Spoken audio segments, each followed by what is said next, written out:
The neon glow of South Street cast eerie shadows across the wet pavement as Detective John Ramirez arrived at the Melrose Diner on the night of October 15, 1998. The 24-hour establishment, a Philadelphia institution since 1935, served as a beacon for late-night workers, insomniac, and the occasional criminal looking for an alibi. But on this autumn evening, the diner held only questions and the lingering scent of fear. Stephanie Garcia, a 28-year-old nursing student at Temple University, had been working the overnight shift as a waitress to pay for her education. Her dream of becoming a pediatric nurse had driven her to take the demanding schedule, attending classes during the day and serving coffee and cheesesteaks to Philadelphia's night owls from 10 p.m. to 6 a.m. She had been scheduled to work until dawn on October 15th, but sometime between 3:47 a.m. and 4:15 a.m. she had simply vanished. The Melrose Diner sat at the corner of 15th and Snyder Avenue in South Philadelphia, a neighborhood where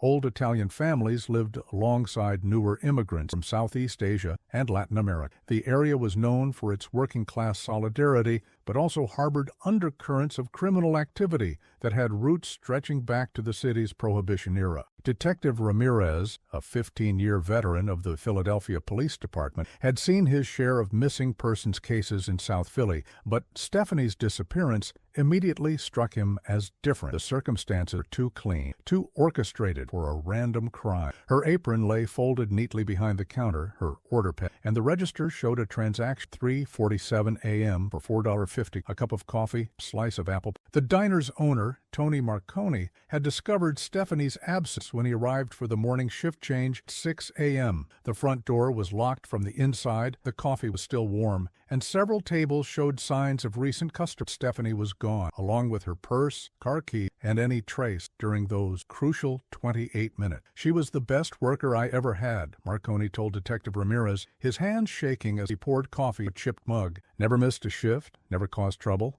The customers loved her. She remembered everyone's regular order, knew their kids' names. Who would want to hurt Stephanie? Ramirez began his investigation by examining the crime scene with the methodical approach that earned him recognition. The diner's layout was simple but offered multiple entry and exit. The main entrance, 15th, a side door leading to the alley, and a back entrance. The lack of signs of struggle suggested either voluntary departure or the involvement of someone Stephanie knew and trusted. The register contained $247 in cash, ruling out robbery as a motive. Stephanie's station showed evidence of serving multiple customers during her shift, with order tickets time-stamped throughout the night. The last ticket, found crumpled trash, was for the 3:47 a.m. transaction, coffee and pie to a customer identified only as Table 6. Table 6 sat in the corner near the window overlooking Snyder Avenue, positioned to provide a clear view of both the street and the diner's interior. The table had been wiped clean, but Detective Ramirez noted the strategic positioning and filed it away as potentially significant. Someone sitting there could monitor the diner's activity while maintaining visual contact with potential approach routes. The initial canvass of the neighborhood yielded limited results. The overnight shift at nearby businesses reported nothing unusual, though several noted that the area had been quieter than typical for Thursday. A taxi driver parked across the street mentioned seeing a dark sedan parked outside the diner around 3:30 a.m., but he couldn't provide additional details about the vehicle or its occupant. Stephanie's background check revealed a young woman with no apparent enemies or involvement in high-risk activity. She had been born in Puerto Rico, immigrated to Philadelphia with her family at age 12, and had been working steadily to improve her life through education. Her nursing school professor described her as dedicated and compassionate, while her close friends painted and focused entirely on her studies and career goals. The Garcia family had been living in the Juniata neighborhood of North Philadelphia, a predominantly Latino area where Stephanie's parents, Roberto and Maria, ran a small bodega. The family had no known connections to criminal activities,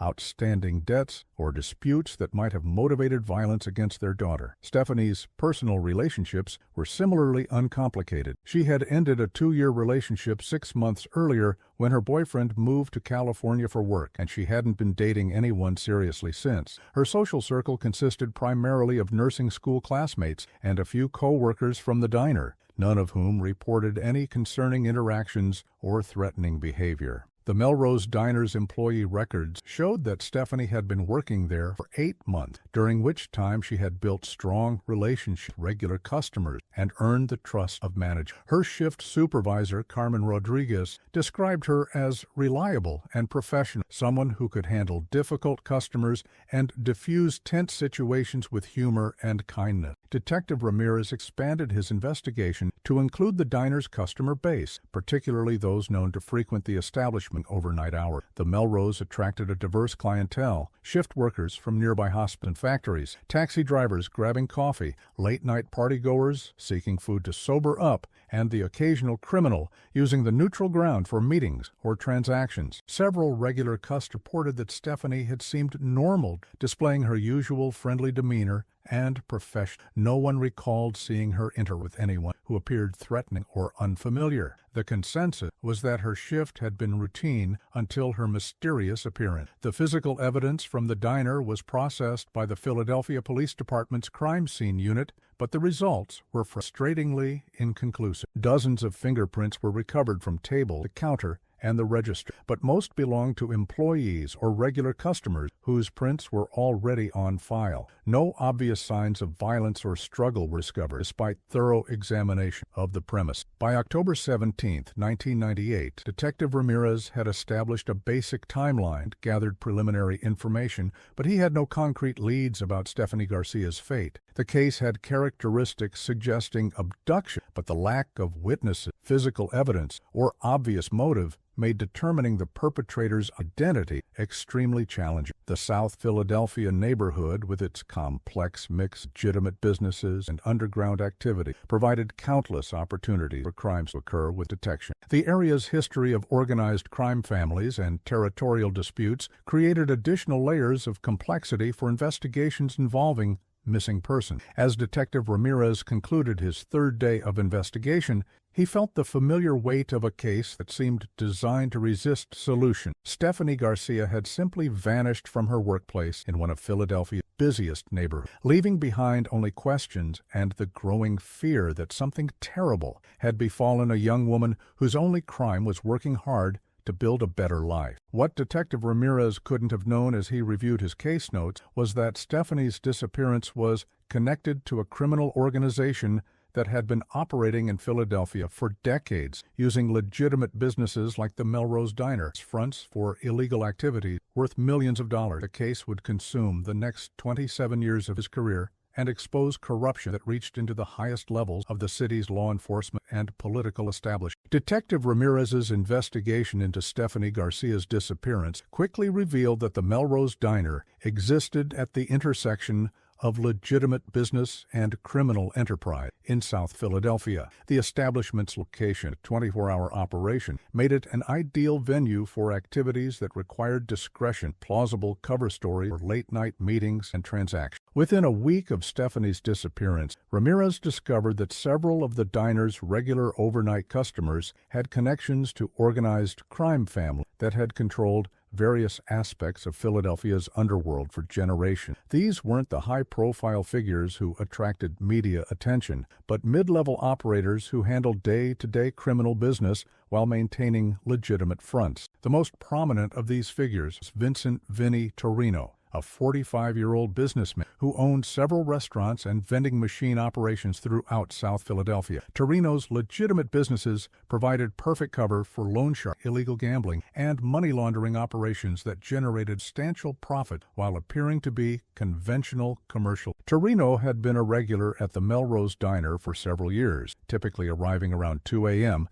and occupying the corner booth where he would meet with various associates while consuming endless cups of coffee and slices of pie. Diner employees described him as polite but reserved, someone who tipped well but discouraged conversation beyond taking his orders. Detective Ramirez's background investigation revealed that Torino had been arrested several times during the 1980s and early 90s on charges ranging from assault to racketeering, but he had never been successfully prosecuted due to witness intimidation and what prosecutors suspected was corruption within law. His ability to avoid convictions had earned him respect within criminal circles and frustration among honest police officers. The investigation took on new complexity when Ramirez discovered that Stephanie Garcia had been asking questions about some of Torino's late-night meetings in the weeks before her disappearance. According to Carmen Rodriguez, the shift supervisor, Stephanie had mentioned observing unusual behavior among certain customers who seemed to be conducting business rather than simply eating. Stephanie was very observant, Rodriguez told Ramirez during a follow-up interview. She noticed when people were acting strange or when conversations seemed more serious than normal diner talk. She asked me a few times about some of the regular late-night customers and whether I thought they might be involved in illegal activities. Rodriguez's account suggested that Stephanie's curiosity about the criminal activities occurring around her might have put her in danger. Her position as overnight waitress had given her access to conversations and interactions that the participants likely assumed were private or unobserved by someone they considered merely a service worker. Detective Ramirez expanded his investigation to include surveillance of Torino's known associates and business operations, but he quickly discovered that his activities were being monitored by someone with access to police department information. On 2 separate occasions, surveillance targets had altered their routines or failed to appear at expected locations, suggesting they had received advance warning of law enforcement. The possibility of corruption within the police department added another layer of complexity to an already challenging. Ramirez began keeping sensitive case information in personal files rather than official police reports, and he started conducting certain aspects of his investigation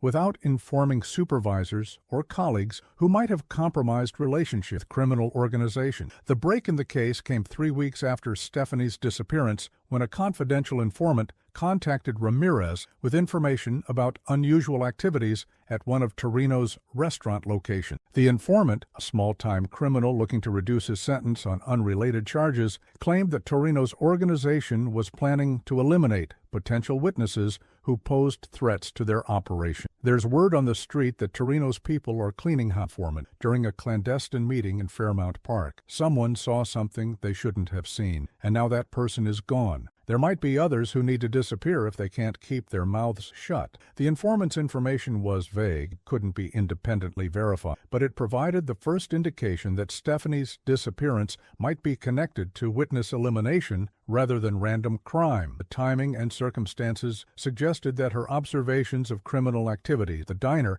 had made her a target for elimination. However, pursuing the organized crime connection proved extremely difficult due to the sophisticated counter-surveillance and operational security measures employed by Torino's organization. The criminal network had learned to adapt to modern law enforcement techniques while maintaining their traditional methods of intimidation and corruption. Detective Ramirez's investigation further complicated by pressure from supervisors who wanted him to focus on more conventional explanations for Stephanie's disappearance. Captain William Morrison, who supervised the detective division, consistently argued that the case was likely a domestic situation or voluntary disappearance rather than organized crime activity. "We can't waste unlimited resources chasing organized crime ghosts," Morrison Ramirez, during a case review meeting. "The Garcia family has no criminal connections, and there's no evidence that the girl was involved in anything that would attract that kind of attention. We need to focus on more realistic scenarios." Morrison's reluctance to pursue the organized crime angle struck Ramirez as unusual, given the detective's reputation for aggressive investigation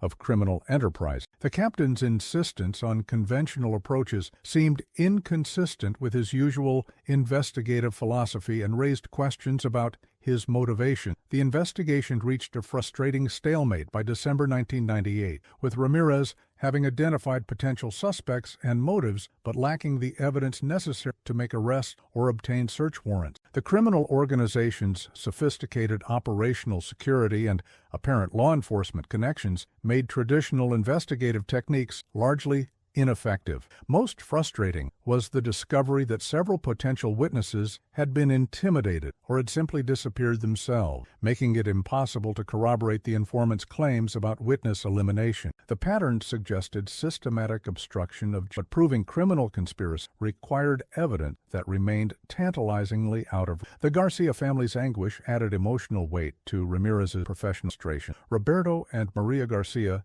had been cooperative and patient during the initial investigation, but as weeks turned into months without answers, her desperation became increasingly apparent. They organized search efforts, contacted media outlets, and pleaded with police officials for additional resources to find their daughter. "We know Stephanie didn't just leave," Maria Garcia told Ramirez during one of their regular meetings. "She was planning to graduate from nursing school in 6 months. She had goals, dreams, a future she was working toward. Someone took her from us, and we need to know what happened to our little girl." The family's faith in the investigation began to waver as leads grew cold and progress stalled. Detective Ramirez found himself making promises about continued effort while privately acknowledging that the case was becoming increasingly difficult to solve without new evidence or witness cooperation. By the spring of 1999, the Stephanie Garcia case had been officially designated cold case, though Ramirez continued working on it during his spare time. The file contained hundreds of pages of reports,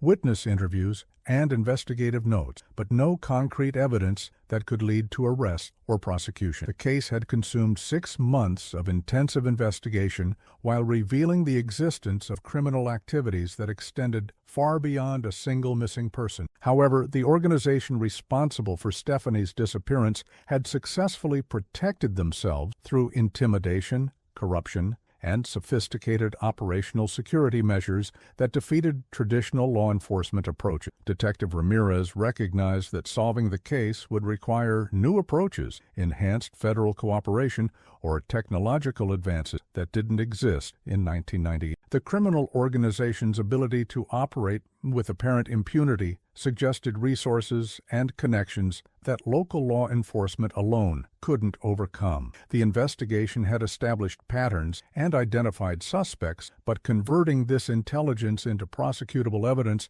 would prove to be a challenge that would span decades and require the persistence of multiple generations of investigators committed to achieving justice for Stephanie Garcia and her family. The years following Stephanie Garcia's disappearance were marked by a series of false leads and investigative dead ends that frustrated Detective Ramirez and offered false hope to the Garcia family. Each promising development ultimately proved to be either a deliberate misdirection or a tragic coincidence that bore no connection to Stephanie's fate. The first major false lead emerged in March 2001 when construction workers renovating an abandoned warehouse in the Kensington section of Philadelphia discovered human remains buried beneath the building's foundation. The discovery generated significant media attention and renewed hope that Stephanie's case might finally be resolved after more than 2 years of uncertainty. The remains were those of a young woman who had been buried for approximately the right amount of time, and initial physical characteristics seemed consistent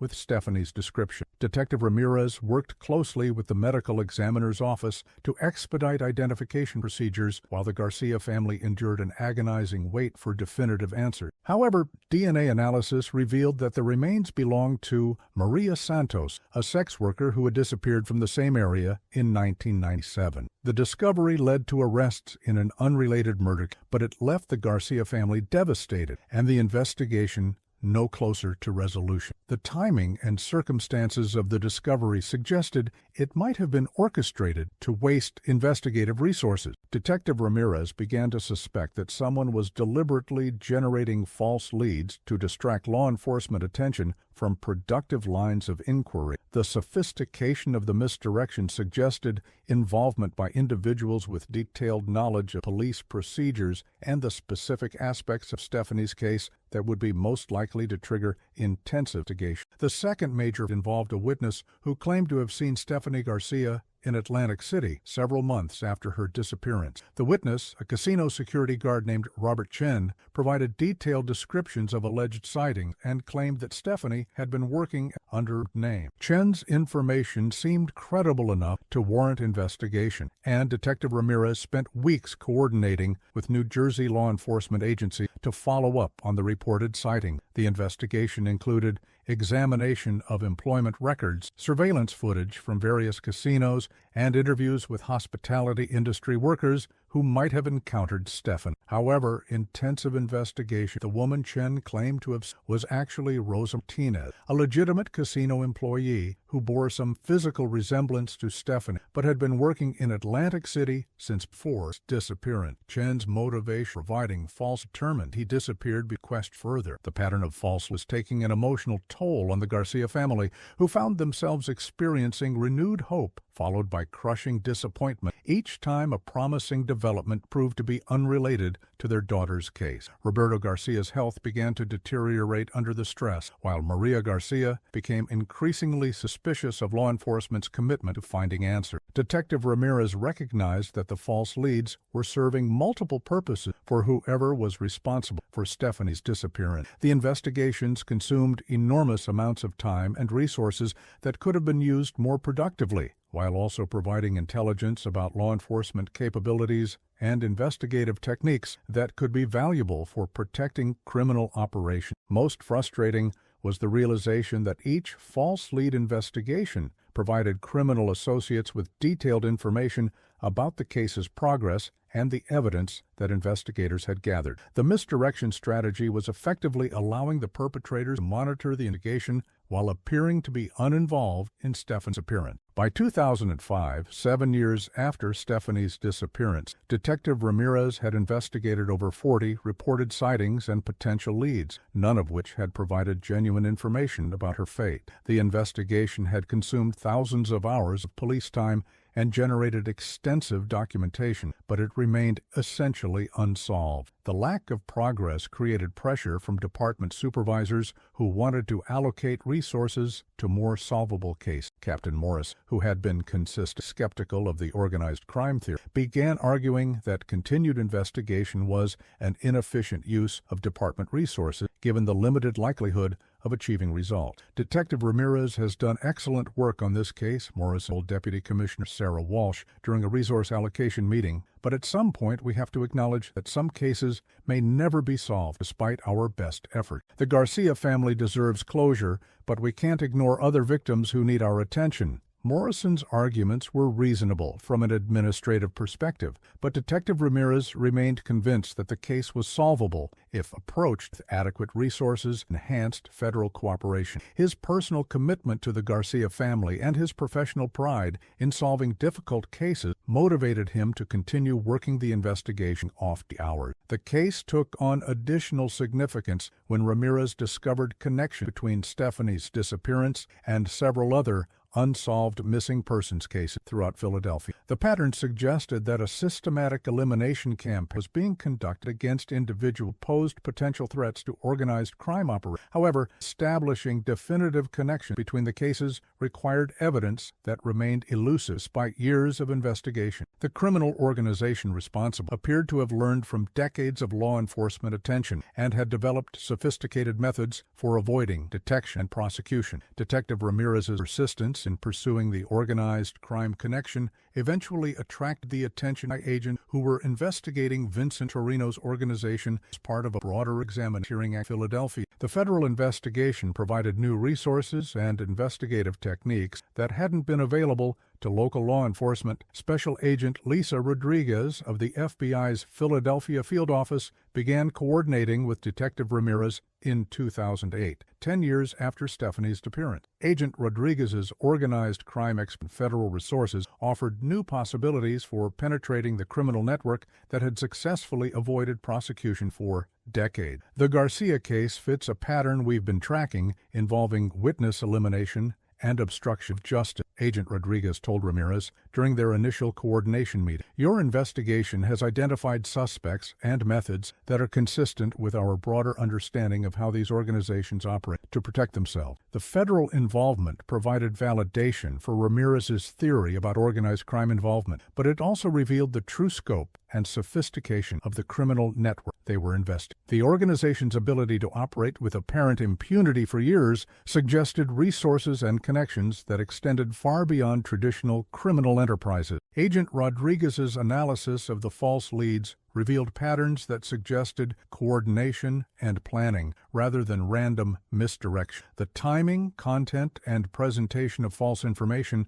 demonstrated sophisticated understanding of law enforcement psychology and investigative procedures that could only come from professional experience or extensive observation. The federal investigation also revealed evidence of corruption within law enforcement agents that had been protecting criminal operations for years. While Agent Rodriguez couldn't share all details of the ongoing investigation, she confirmed that Detective Ramirez's suspicions about compromised personnel were well-founded. By 2010, 12 years after Stephanie's disappearance, the combined local and federal investigation had identified a complex criminal network that used legitimate businesses throughout Philadelphia to hide illegal activities worth millions of dollars. However, building prosecutable cases remained challenging due to the organization's sophisticated operational security and apparent law enforcement connection. The investigation had evolved from a missing persons case into a comprehensive examination of organized crime and corruption that affected numerous victims of compromised institutions throughout Philadelphia. Stephanie Garcia's fate remained unknown. Her disappearance had exposed criminal activities that required sustained law enforcement attention and resources. 27 years after Stephanie Garcia's disappearance, the breakthrough that would finally solve the case came from an unexpected source, a letter that had been sitting in evidence storage since 1999. The correspondence had been sent to the Garcia family 6 months after Stephanie's disappearance, claiming to provide information about her fate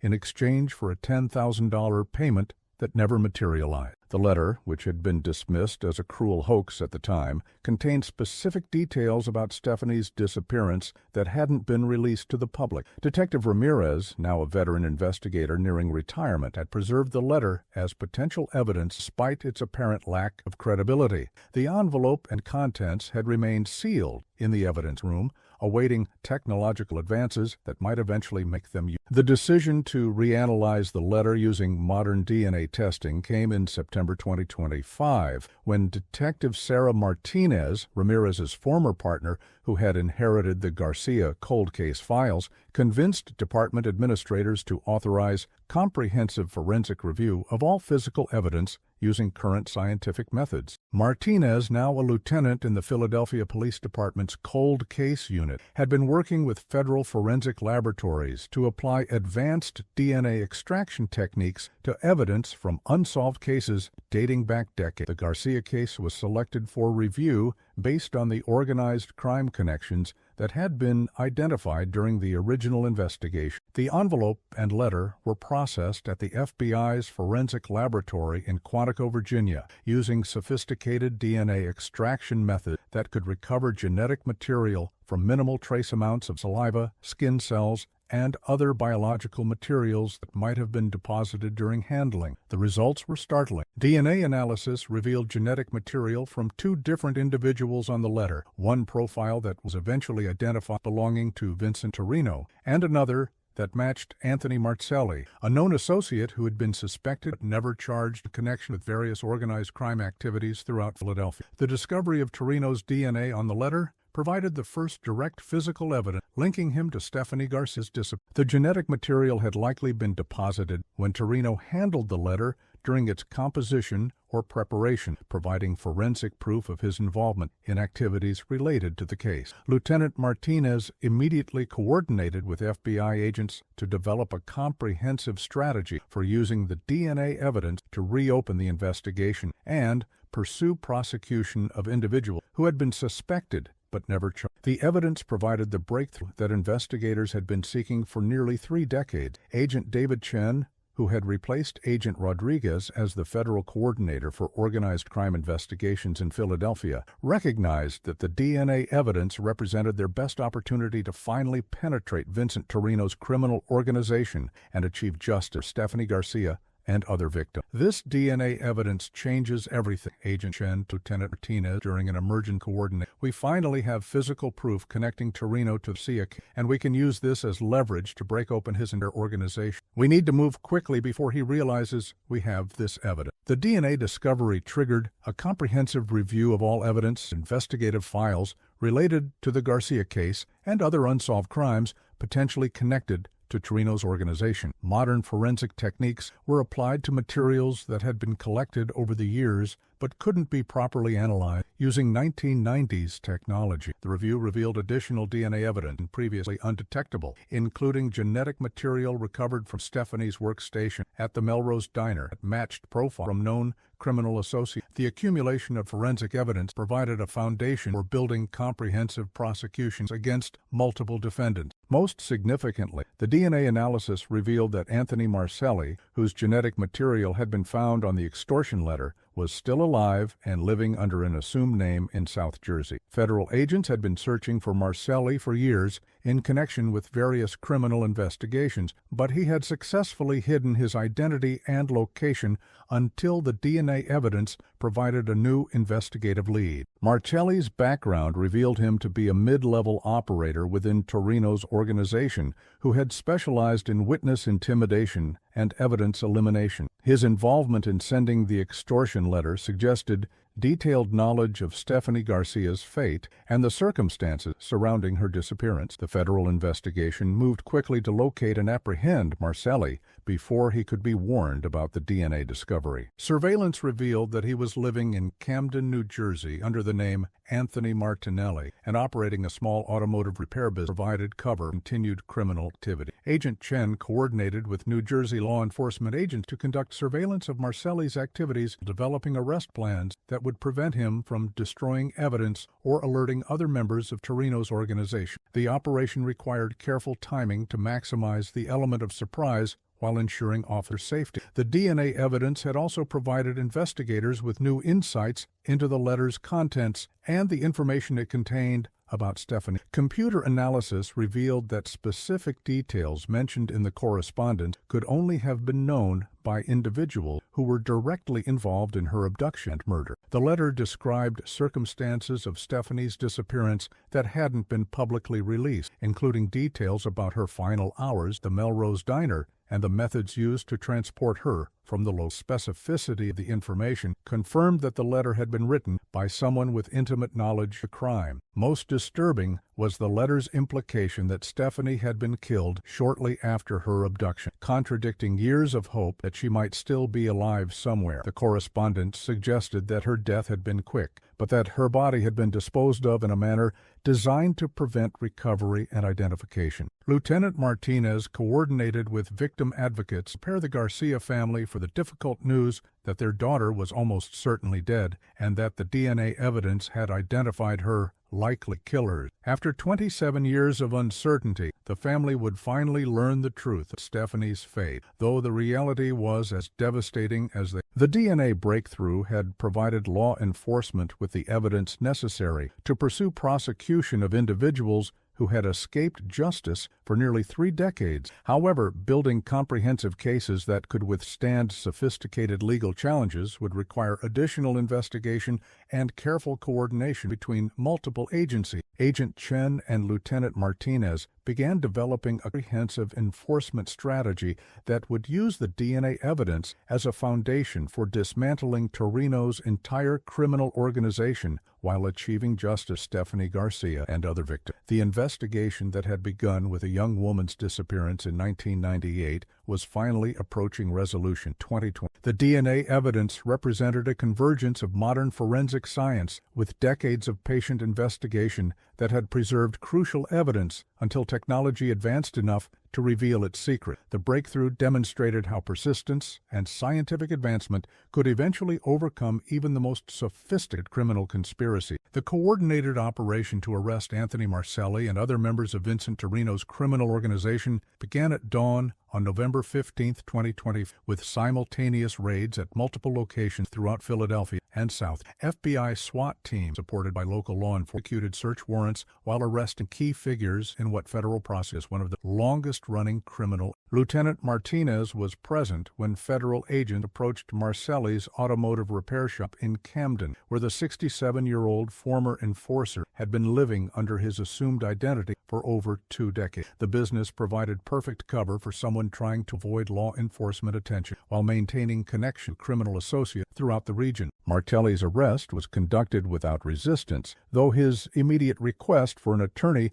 suggested he had been expecting eventual law enforcement attention. His first words to arresting agents were, "I suppose you're here about the old business in Philadelphia. I figured this day would come, eventually, especially with all the new science stuff they're doing." The search of Marcelli's properties yielded extensive evidence that corroborated investigators' theories about his involvement in Stephanie Garcia's disappearance and other criminal activities spanning several decades. Hidden in a concealed compartment within his automotive documents, photographs, personal items that provided insights into the organization's operation. Most significantly, investigators discovered detailed records Marcelli had maintained as insurance against potential betrayal by criminal associates. The records included information about various crimes committed by Torino's organization, including witness eliminations, money laundering operations, and corruption of public officials. Among the seized materials was a folder labeled "Diner Girl" that contained photographs of Stephanie Garcia,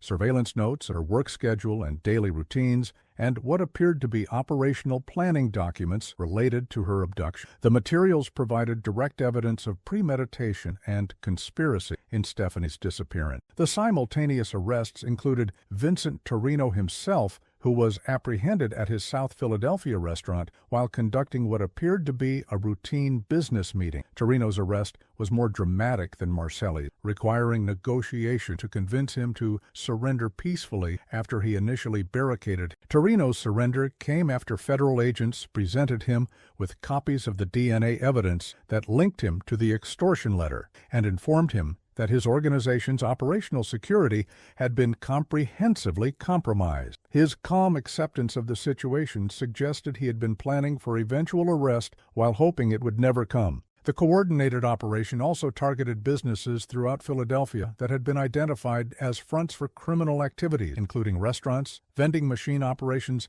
and construction companies that had been used to launder money and hide illegal profit. The comprehensive approach was designed to dismantle the entire criminal infrastructure rather than just arresting individual participants. Detective John Ramirez, now retired but working as a consultant on cold cases, was present during Torino's arrest to witness the culmination of an investigation that had consumed much of his professional career. The veteran detective's emotional reaction to finally seeing Justice Stephanie Garcia moved many of the federal agents who had worked with him on the case. 27 years is a long time to wait for justice, Ramirez told Lieutenant Martinez after Torino's arrest. "I never thought I'd live to see this day, but Stephanie's family deserves to know what happened to their daughter. Maybe now they can finally have some peace." The arrest triggered a comprehensive examination of evidence that had been seized during the raids, revealing the sophisticated nature of Torino's criminal organization and their methods for avoiding law enforcement detection. The seized materials included financial records, communication logs, and operational plans that documented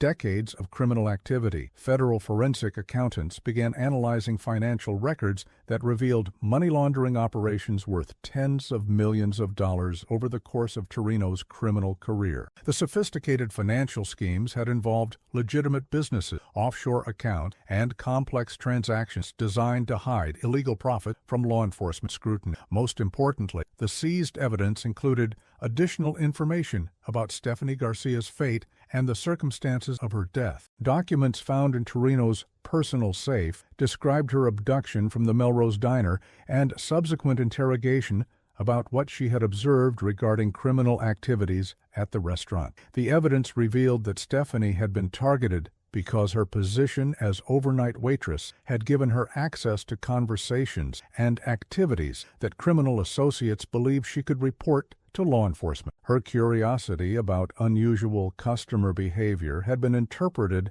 as a security threat that required permanent elimination. Agent Chen coordinated the evidence process with federal prosecutors who were preparing comprehensive racketeering charges against Torino and his associates. The evidence package included DNA analysis, financial records, witness testimony, and documentary materials that could support convictions on multiple felony charges. The arrests had effectively dismantled Torino's, but they had also revealed connection to other criminal organizations that require additional investigation. The intelligence gathered from seized materials provided evidence of criminal activities extending far beyond Philadelphia. However, the most significant result of the arrest was the recovery of information on Stephanie Garcia's fate, location where her remains had been disposed of. Documents found among Marcelli's insurance provided specific details that would finally allow the Garcia family to recover their daughter's body after nearly 3 decades. The evidence indicated that Stephanie had been murdered within hours of her abduction and that her body was disposed of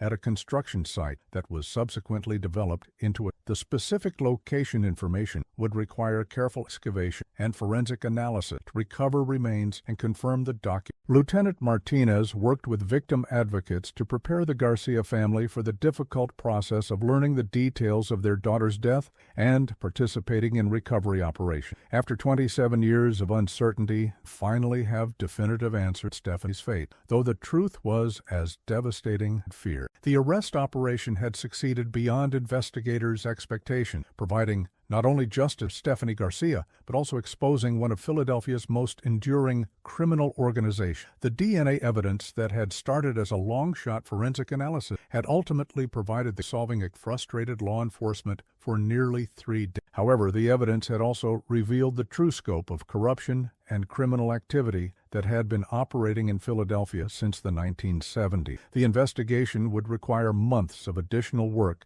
to fully understand the organization's impact and ensure that all responsible parties were held accountable for their crime. Faced with overwhelming DNA evidence and comprehensive documentation of criminal activities, Anthony Marcelli agreed to cooperate with federal prosecutors in exchange for a plea agreement that would spare him the death penalty. The 67-year-old former enforcer recognized that the evidence against him was insurmountable and that cooperation offered his only hope of avoiding execution for multiple murders. On November 25, 2025, 10 days after his arrest, Anthony Marcelli began providing his detailed confession about the Stephanie Garcia murder and decades of criminal activities conducted by Vincent Torino's organization. The confession sessions were conducted in a secure federal facility with Agent Chen, Lieutenant Martinez, and federal prosecutors present to ensure complete documentation. Marcelli's confession revealed that Stephanie Garcia had been targeted for elimination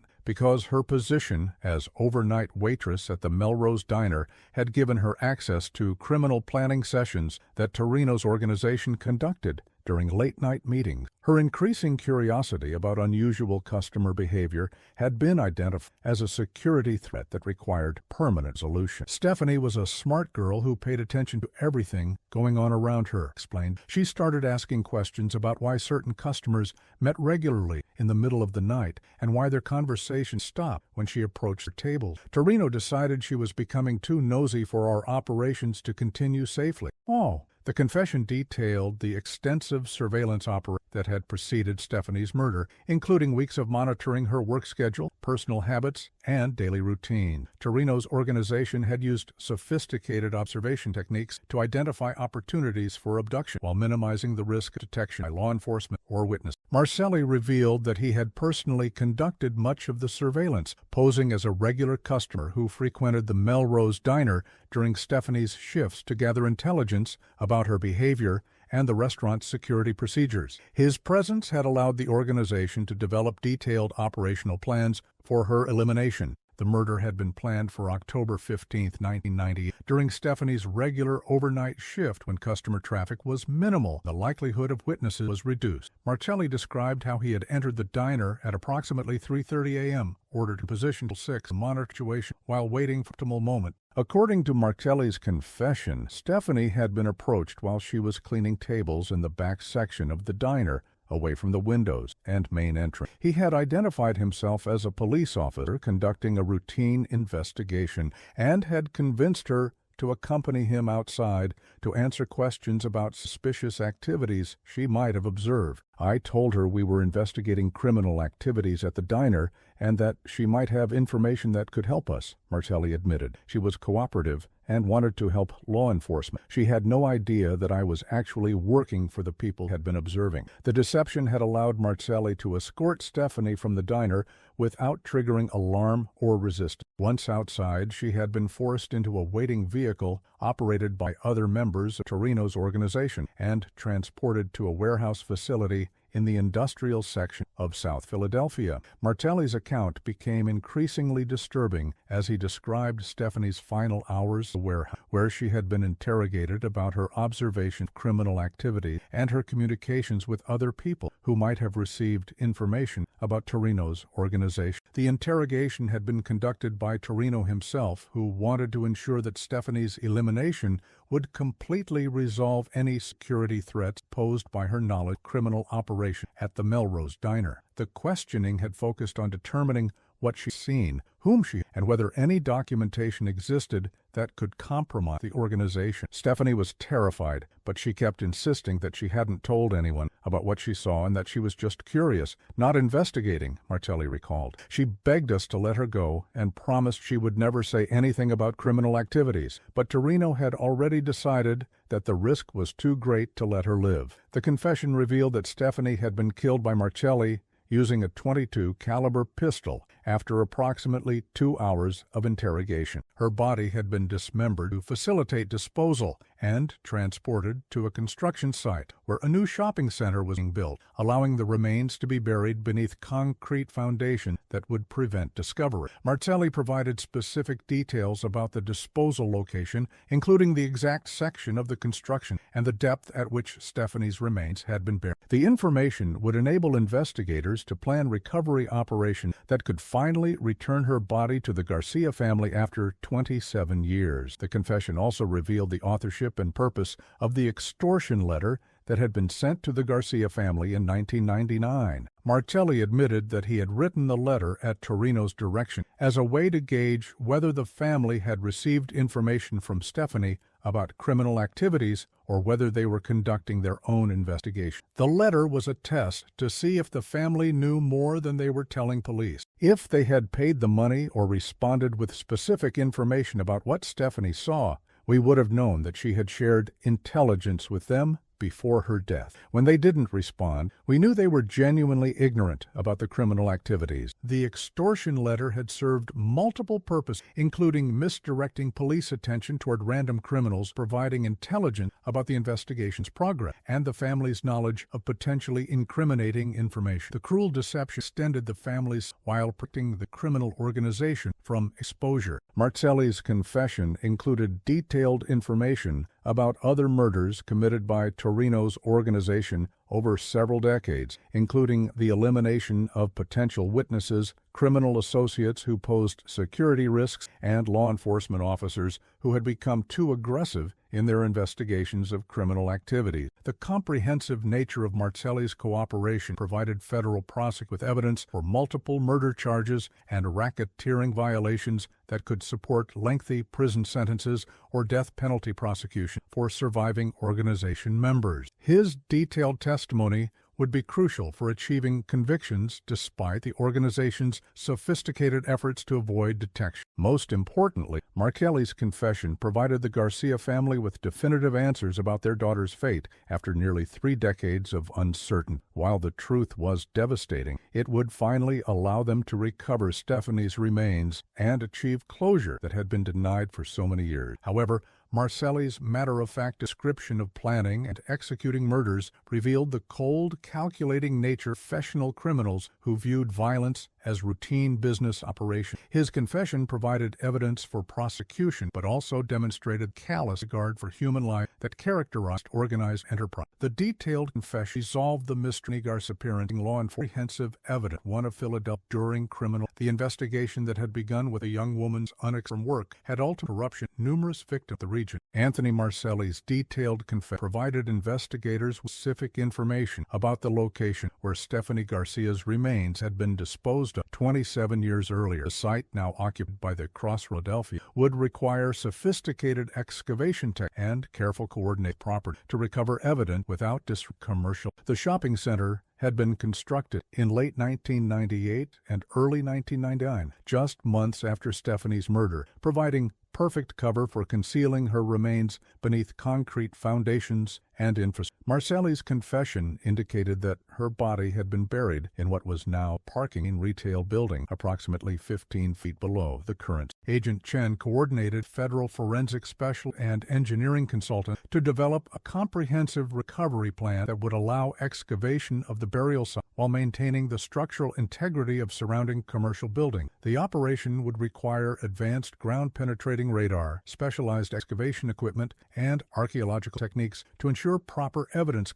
Lieutenant Martinez worked with the Garcia family to prepare them emotionally for the recovery process and to ensure their wishes were respected during what would likely be the most difficult phase of their long search for closure. After 27 years of uncertainty, finally be able to properly bury their daughter and begin the healing process. The excavation began on December 5, 2025, with a team of forensic anthropologists, crime scene technicians, and FBI specialists working under tightly controlled conditions to prevent contamination of evidence. The shopping center's management had agreed to temporarily close the affected parking and restrict access to ensure the integrity of recovery operation. Ground-penetrating radar confirmed the presence of anomalous materials buried at the depth specified in Marcelli's confession, providing initial confirmation that his information was accurate. The radar signatures suggested the presence of bone material and possibly fabric or other organic matter that had survived 27 years of burial beneath concrete and asphalt. The excavation process, painstakingly slow,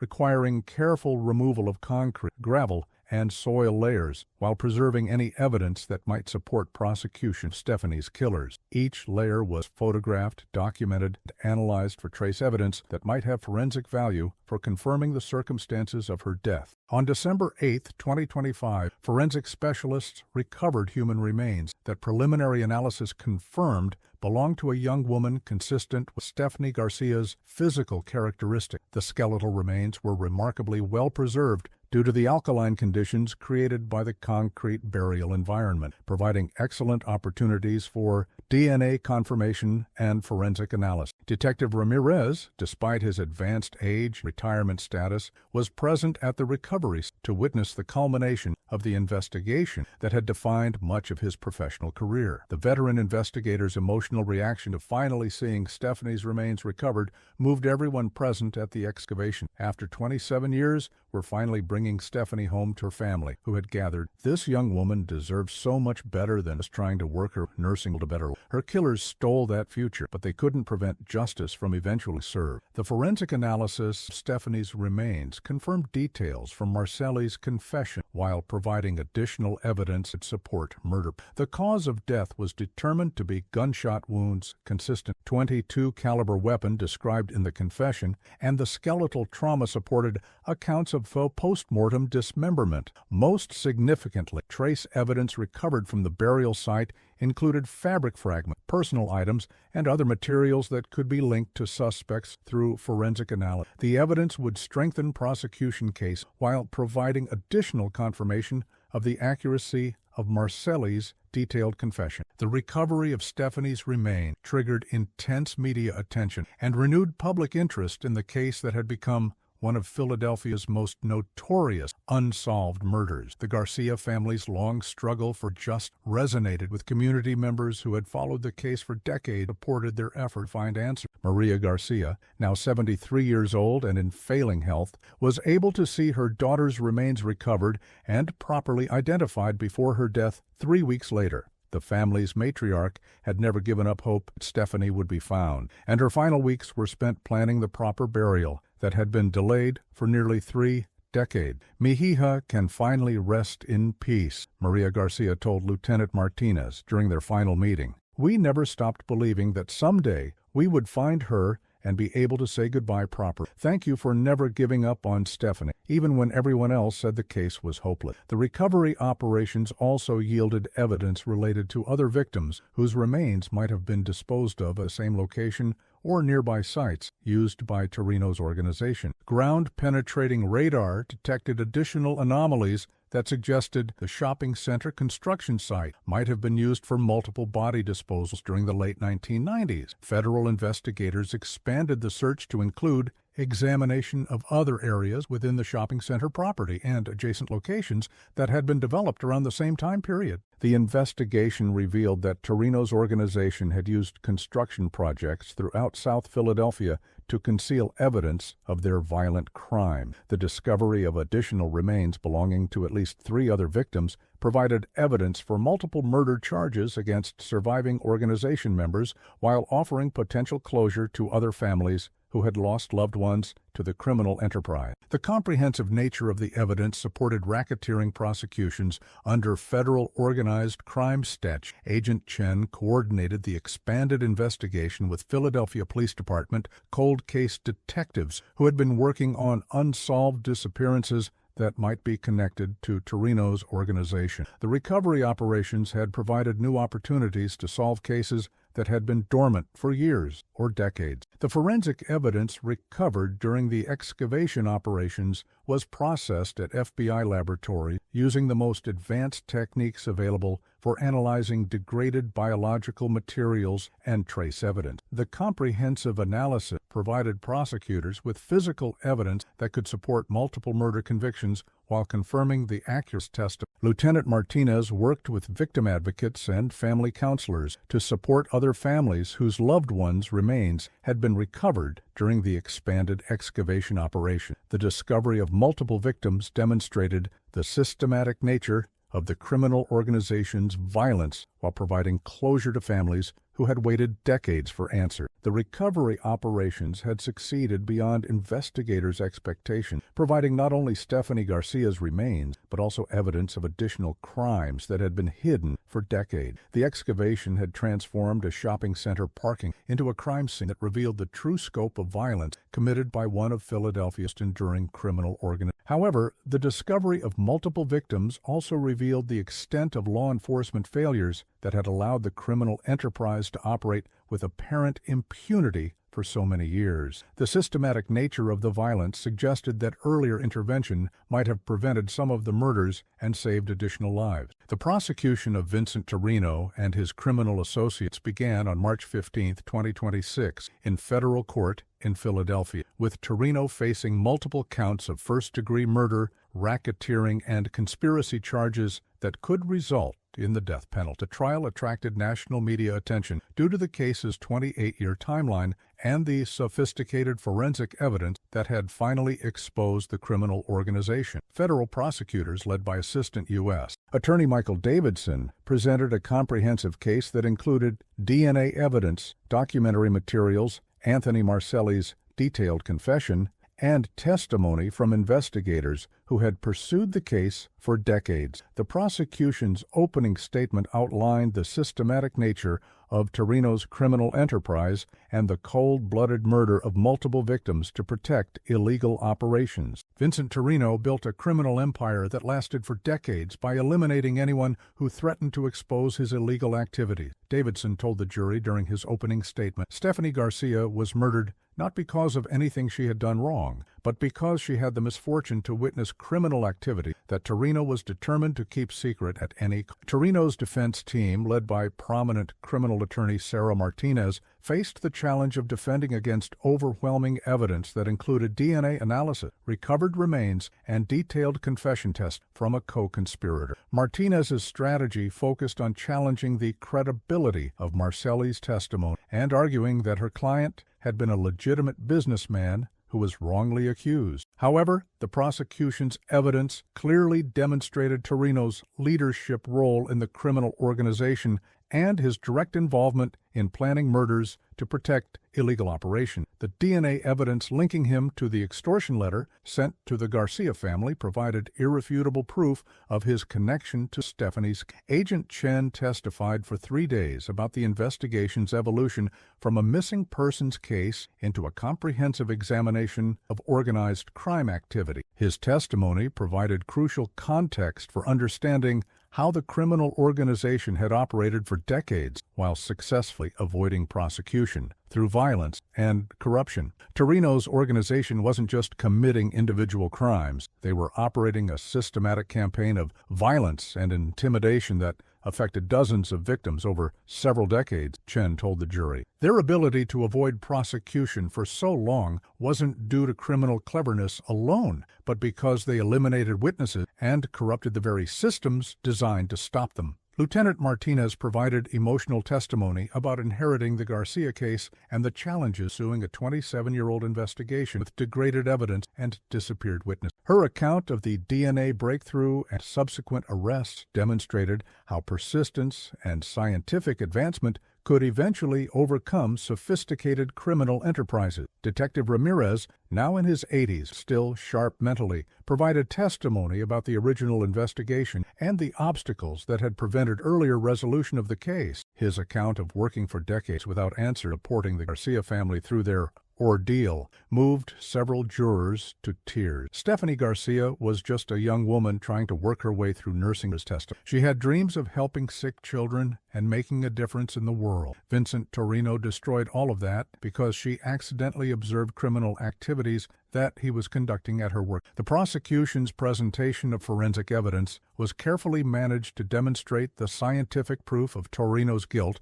while minimizing traumatic impact on jurors and court personnel. DNA analysis, skeletal remains examination, and trace evidence recovery provided irrefutable proof of the murder's systematic disposal of victims' bodies. Anthony Marcelli's testimony was the prosecution's most powerful evidence, providing detailed first-hand accounts of planning and executing multiple murders over several decades. His cooperation agreement required complete truthfulness, verified through polygraph examination corroboration with other evidence recovered during the investigation. Vincent Torino treated murder like a business. When someone posed a threat to our operations, he would order their elimination with the same casual attitude he used to discuss restaurant supplies or equipment purchases. The victims weren't people to him. They were just problems that needed to be solved permanently. The prosecution also presented testimony from forensic specialists who had recovered and analyzed Stephanie Garcia's remains, providing scientific evidence about the cause of death and the methods used to conceal her body. The forensic testimony confirmed details from Marcelli's confession while demonstrating the premeditated nature of the murder. Financial experts explained the sophisticated money laundering operation that had motivated the witness elimination, showing how Torino's organization had generated millions of dollars in illegal profit through various criminal enterprises. The financial testimony provided context for understanding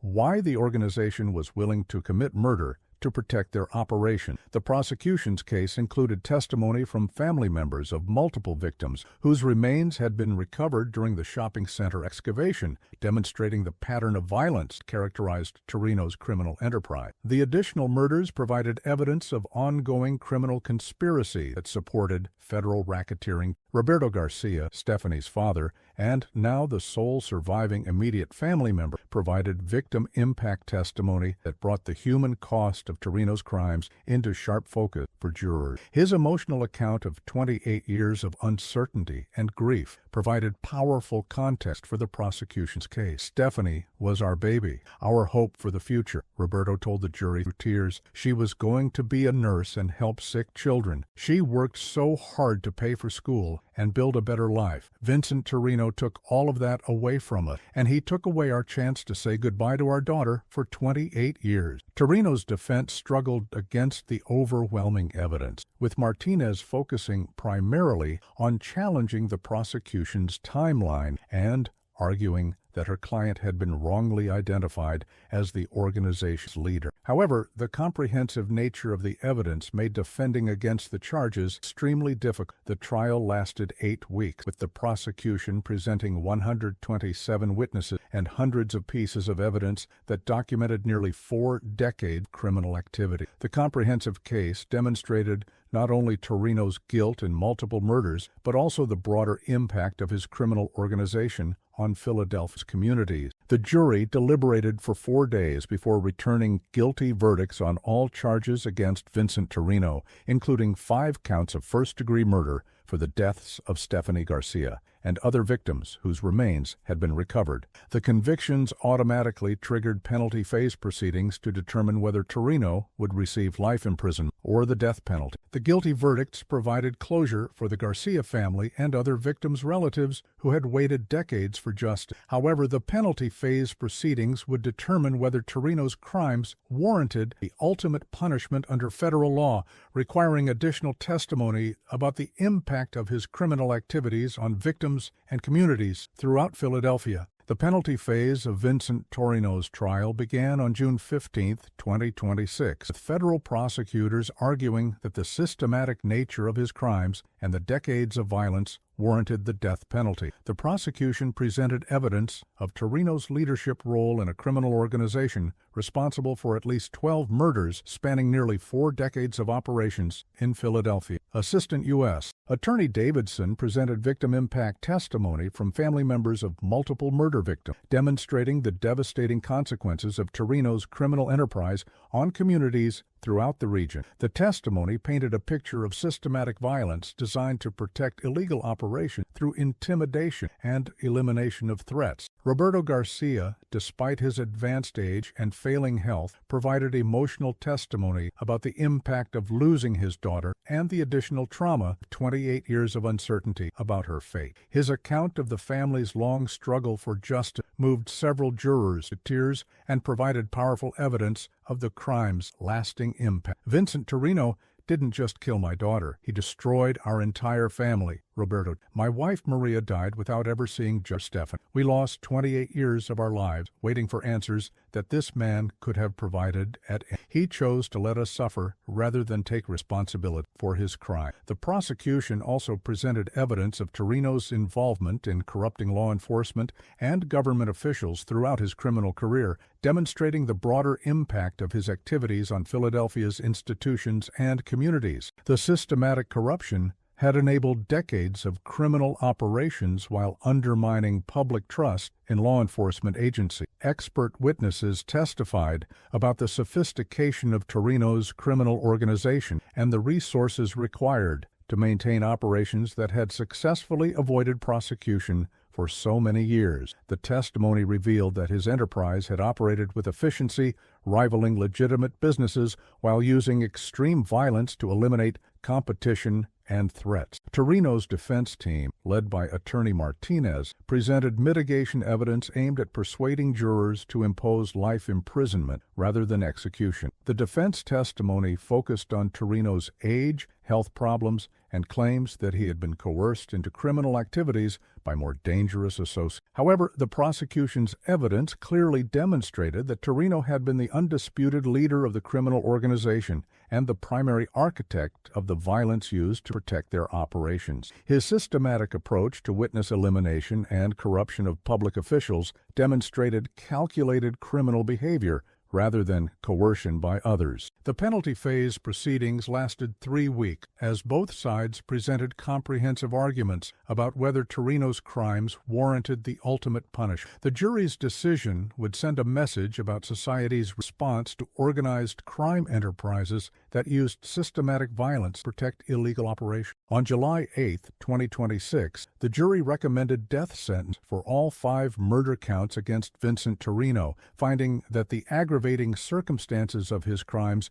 outweighed any mitigating factors presented by the defense. The formal sentencing was scheduled for September 15, 2026, pending completion of pre-sentence investigations and legal procedures. The death sentences provided a measure of justice for victims' families, though no punishment could restore the lives that had been lost or undo the decades of suffering experienced by their relatives and friends. The Garcia family expressed gratitude for the verdict while acknowledging that closure remained incomplete after so many years of trauma. The successful prosecution of Torino marked the end of one of Philadelphia's most enduring criminal organizations, but it also revealed the extent of corruption and institutional failure that had enabled decades of violence and illegal operation. The case prompted comprehensive reforms in law enforcement agents and government oversight procedures throughout the region. Lieutenant Martinez was promoted to captain and assigned to lead a new organized crime task force that would focus on preventing criminal enterprise from establishing long-term operations through enhanced intelligence gathering and interagency coordination. Her experience with the Garcia case provided valuable insights for developing improved investigative techniques. Agent Chen received a commendation from FBI Director Christopher Wray for his leadership of the investigation that had finally dismantled one of the Northeast's most sophisticated criminal organizations. His innovative use of forensic DNA analysis and financial investigation techniques became models for other. Detective Ramirez, despite his advanced age, was honored by the Philadelphia Police Department for his decades of persistence on the Garcia case and his refusal to accept that some crime could never be solved. His commitment to the Garcia family became an inspiration for younger investigators facing seemingly impossible cases. The corruption investigation that had been triggered by Torino's prosecution resulted in additional prosecutions of law enforcement officers, prosecutors, and judges who had received payments in exchange for protection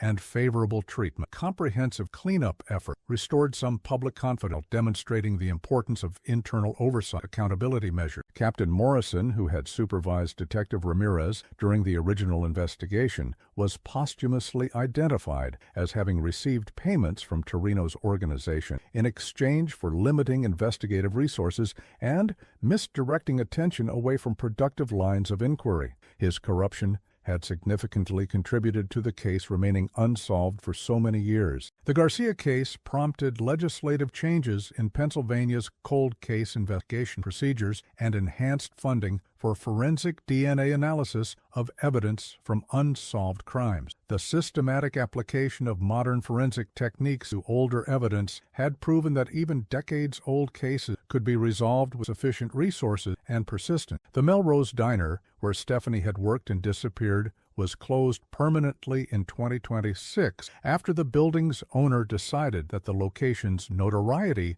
made continued operation impossible. The site was eventually converted to a memorial park honoring victims of violent crime and their families who had waited years. Philadelphia's organized crime families and associates were significantly weakened by the prosecutions and revelations that emerged from the Garcia case. The comprehensive dismantling of Torino's organization created opportunities for enhanced law enforcement cooperation and crime prevention efforts throughout the region. The case files from the Garcia investigation were preserved as training materials for law enforcement agencies throughout the United States, providing valuable lessons about investigating sophisticated criminal organizations and maintaining persistence despite years of apparent failure. The case became required study material for FBI agents and local investigators specializing in cold cases and organized crime. Roberto Garcia died peacefully in his sleep on August 23, 2026, 6 weeks after witnessing Torino's death sentence verdict. His final weeks were spent visiting Stephanie's recovered remains and planning the proper memorial service that had been delayed for 28 years. His death marked the end of a family's long struggle for justice while providing closure for one of Philadelphia's most notorious unsolved cases. The memorial service for Stephanie Garcia on September 10, 2026 was attended by hundreds of community members, law enforcement officers, and family friends who had supported the search for justice over nearly 3 decades. The service provided an opportunity for reflection on the case's impact and the importance of never abandoning hope that truth would eventually emerge. Vincent Torino was executed by lethal injection on April 15, 2029, nearly 31 years after ordering Stephanie Garcia's murder. His final statement expressed no remorse for his crimes, instead claiming that his actions had been necessary business decisions required to protect legitimate commercial interests. The execution marked the final chapter of one of American law enforcement's longest and most complex criminal investigation, demonstrating that patience, persistence, and scientific advancement could eventually overcome even the most sophisticated criminal conspiracy. The case served as a reminder that justice might be delayed would not be permanently denied for victims of violent crime. The resolution of the Stephanie Garcia case in 2026 had profound impacts on law enforcement practices, forensic science applications, and community awareness of organized crime activities throughout Philadelphia and beyond. The investigation demonstrated how modern technology could breathe new life into cold cases while revealing the importance of preserving evidence even when immediate analysis seemed impossible. The DNA breakthrough that had finally solved the case led to comprehensive reviews of evidence storage procedures and forensic analysis protocols at law enforcement agencies across the United States. The Garcia case became a textbook example. Patient investigation combined with advancing technology could eventually overcome even the most sophisticated criminal cover-up. Captain Martinez established the Philadelphia Police Department's Enhanced Cold Case, which used the Garcia investigation as a model for modern forensic techniques to unsolved crimes dating back decades. The unit's success in resolving several other long-dormant cases validated the approach and attracted federal funding for similar programs in other jurisdictions. The Forensic DNA Laboratory, the FBI Academy in Quantico, developed new training protocols based on the Garcia case, teaching investigators how to identify and preserve trace evidence that might become analyzable through future technological advances. The case study became required curriculum for federal agents and local investigators specializing in cold case investigation. Agent Chen's career continued to flourish. He became a national expert on organized crime investigations and the use of advanced forensic techniques to penetrate sophisticated criminal enterprise. His experience with the Garcia case led to consulting opportunities with law enforcement agencies facing similar challenges with long-term criminal organization. Detective Ramirez's persistence and dedication to the Garcia family became legendary within law enforcement circles, inspiring a new generation of investigators to maintain hope and continue working on seemingly impossible cases. His approach to building relationships with victims' families while pursuing every possible lead became a model for cold case investigators throughout the country. The Garcia case prompted significant changes in evidence storage and preservation procedures, with law enforcement agencies investing in climate-controlled facilities and advanced cataloging systems designed to maintain evidence integrity for decades. The recognition today's unsolvable cases become tomorrow's breakthrough led to enhanced funding for evidence preservation programs. Philadelphia's organized crime landscape was fundamentally altered by the prosecutions and revelations that emerged from the Garcia. The systematic dismantling of Torino's organization created opportunities for enhanced law enforcement cooperation and comprehensive crime prevention efforts that had been impossible while corruption protected criminal enterprise. The case also led to significant reforms in enforcement oversight, including enhanced background investigation personnel with access to sensitive information and improved protocol for detecting and preventing corruption within police department and prosecutors' office. Several universities incorporated the Garcia case into their criminal justice curricula,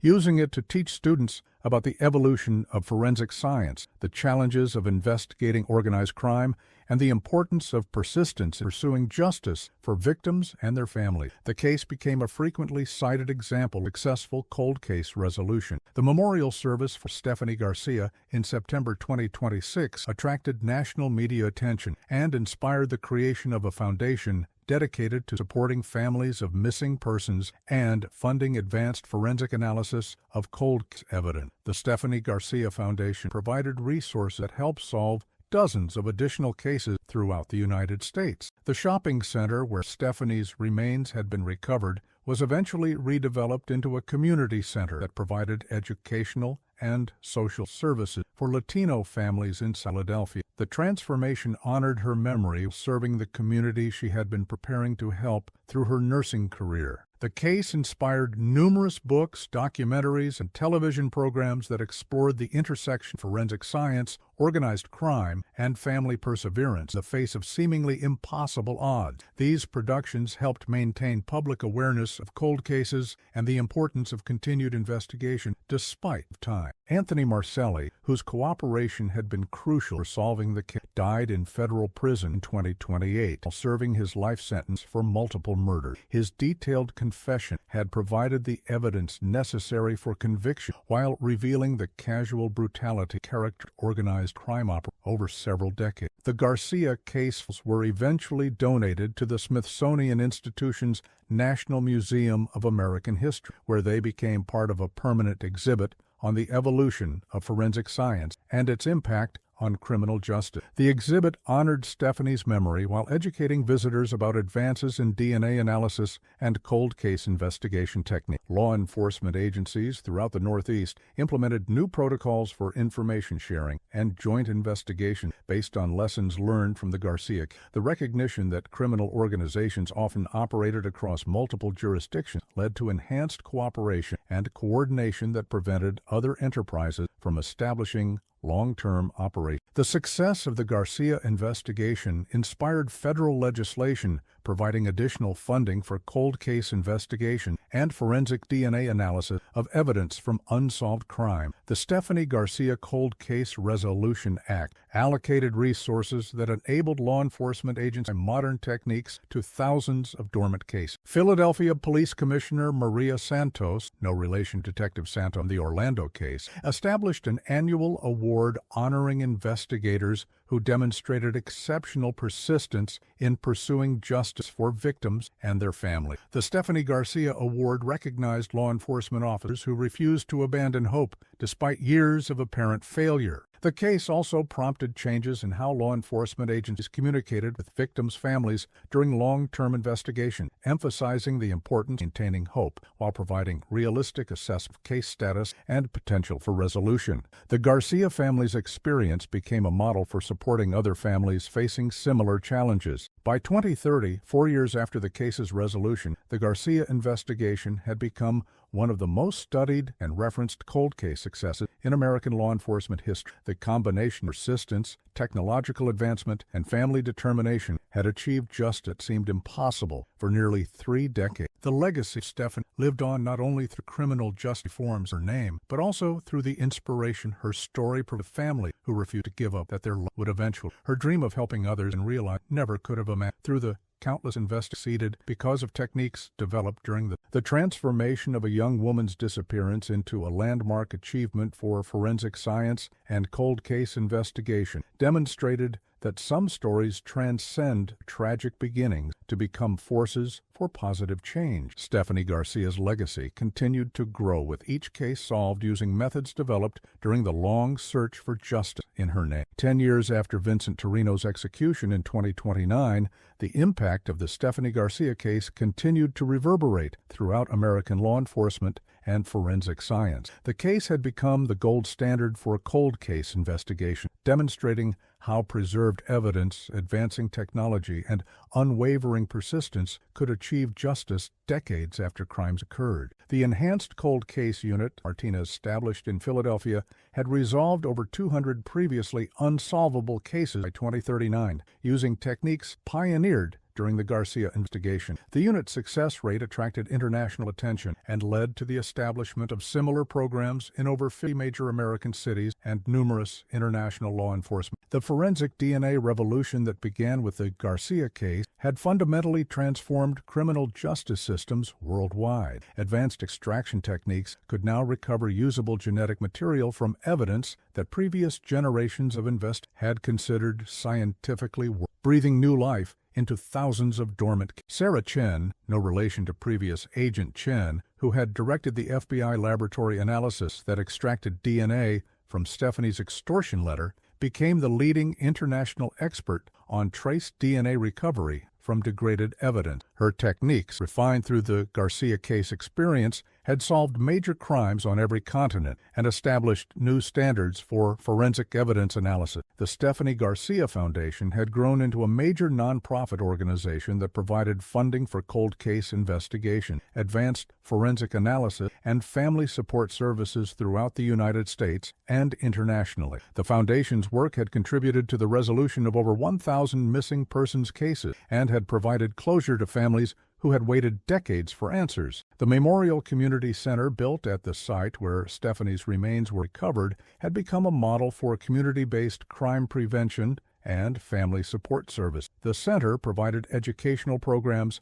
victim advocacy services, and resources that helped prevent young people becoming involved in criminal activities while supporting families affected. Law enforcement training academies worldwide incorporated the Garcia case into their curricula as the definitive example of how persistence, scientific advancement, and interagency cooperation could overcome seemingly impossible investigative. The case study was required reading for federal agents, local investigators, and international law enforcement officers specializing in cold cases and organized crime. The technological advances pioneered during the Garcia investigation had evolved into standard law enforcement tools that were routinely used to solve contemporary crimes as well as historical cases. The integration of DNA analysis, financial investigation, and digital forensics had created comprehensive investigative capabilities that previous generations of police officers could never have imagined. Philadelphia had transformed from a city where organized crime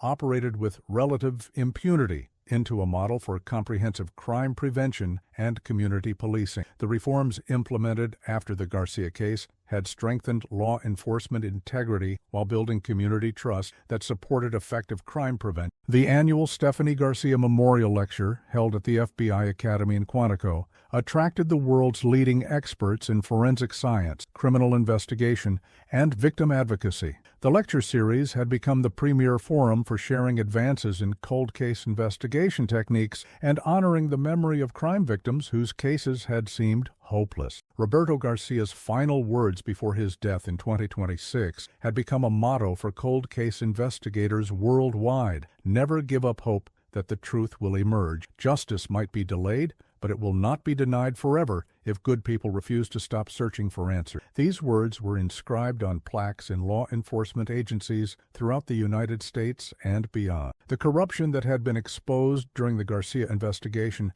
had led to comprehensive reforms in law enforcement oversight and accountability procedures. The systematic changes had prevented other criminal organizations from establishing the kind of long-term operations that Torino had maintained for decades while strengthening public trust in law enforcement integrity. Anthony Marcelli's detailed confession had been studied by criminologists and law enforcement as an example of how cooperation agreements could be structured to maximize information recovery while ensuring justice for multiple crimes. His testimony had provided evidence that solved dozens of additional cases while demonstrating the systematic nature of organized crime violence. The shopping center excavation had been designated as a National Historic Landmark, recognizing its significance in the history of American forensic science and criminal justice. The site served as a permanent reminder of the importance of preserving evidence and maintaining hope that advancing technology would eventually enable justice for all crime. By 2039, the Garcia inspired a new generation of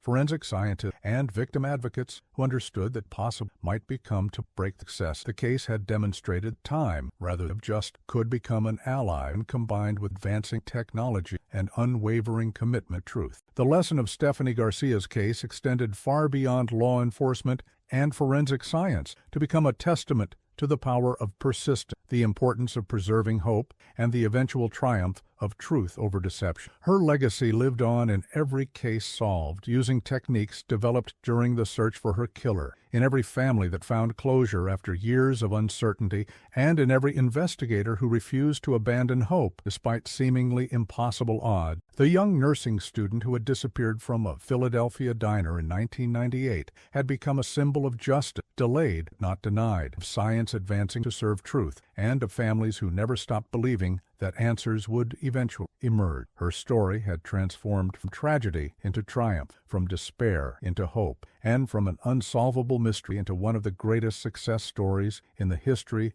of American criminal. The DNA on a letter that had sat in evidence storage for 27 years had not only solved Stephanie Garcia's case, but had revolutionized how law enforcement agents approached cold cases and preserved evidence for future analysis. Her legacy continued to grow with each breakthrough, each resolution, and each family that found protect developed during the long search for justice.